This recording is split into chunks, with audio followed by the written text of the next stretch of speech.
We're celebrating our 40th birthday this year, and some amazing work has taken place to support children, young people and their families affected by heart disease. Michael Joseph was doing a fundraising campaign, and in fact I've got the appeal leaflet there, which was the original one. This is in 1983. Oh wow. 1982. And Luke at the time was on the ward having his first catheter. He was there. Wow. Right, and Michael Joseph came and did these pictures and was saying, no, do you want to, is it okay if we use it? At the time, I remember Keith Joseph was Chancellor and accused Michael Joseph of shroud waving because of the number of children who were dying because of the lack of intensive care cots. So it was a very sharp subject, and we were very frightened at the time because of the possibility of not getting care. And he said that he wanted to get the parents together, but not for fundraising purposes. He was kind of quite insistent that it was for support, not fundraising.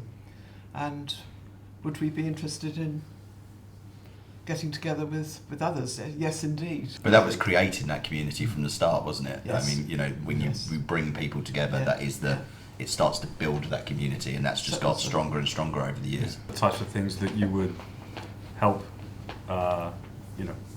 families, in their time of need. What are the types of things that you kind of help them out with?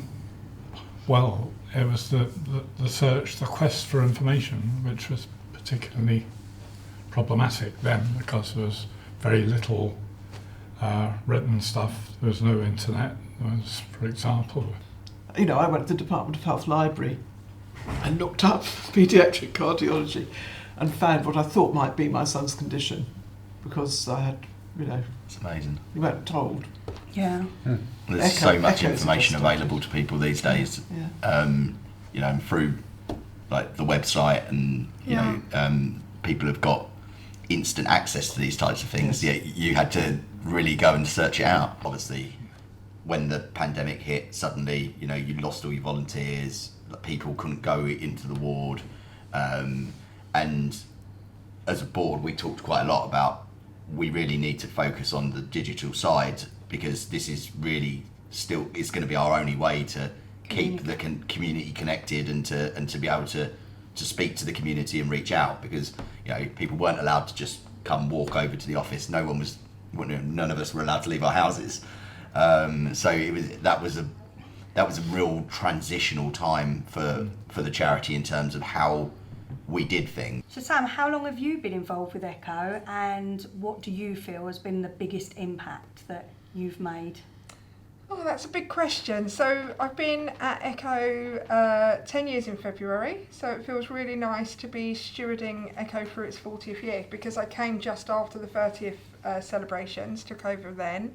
My proudest achievement is probably being part of the rebrand and helping Echo just bring what it did sort of up to the modern standards of stuff. So a new website, new branding. But I do remember on day one Emma telling you I wouldn't change a thing, and I'm sorry that I did change quite a few things. And Emma doesn't like change. But that's kind of how I got involved. What about you, Alex? Well, as someone growing up with congenital heart disease and having had a fair bit of surgery at a younger age, I think what really resonated was the fact that there was very little support for all my family at that time. So I was really looking for a small charity where I could make a difference, particularly with those members that were slightly younger and that were going through a transitionary period. So that was really my passion, was to help and support our kind of teen club members. I think trying to be part of the bigger story in a family's life is really important, actually. And I think, at times we do need to advocate or campaign or push, people in places of authority to make sure that the outcomes are best for children. And we've done that together through various organisations, but particularly around the safety of surgery and making sure that any hospital children arrive in for their specialist treatment is safe. Where would you like to see Echo or Echo services develop over the next 40 years? I think certainly, the area that I'm most passionate about is ensuring that we have a team within Echo that is dedicated towards our younger members, but most importantly, it's about building that community for them, so they are fully prepared as they go through their kind of medical journey. We're there every step of the way to support them and prepare them for that journey that they're about to go on. I think 40-year strategy is really difficult, but in the dream world, in 40 years, I'd like to make sure that everybody who has a diagnosis, wherever they are, would have access to somebody like Echo, that they don't feel alone and scared, and that the treatment that they receive, wherever they receive it, is safe.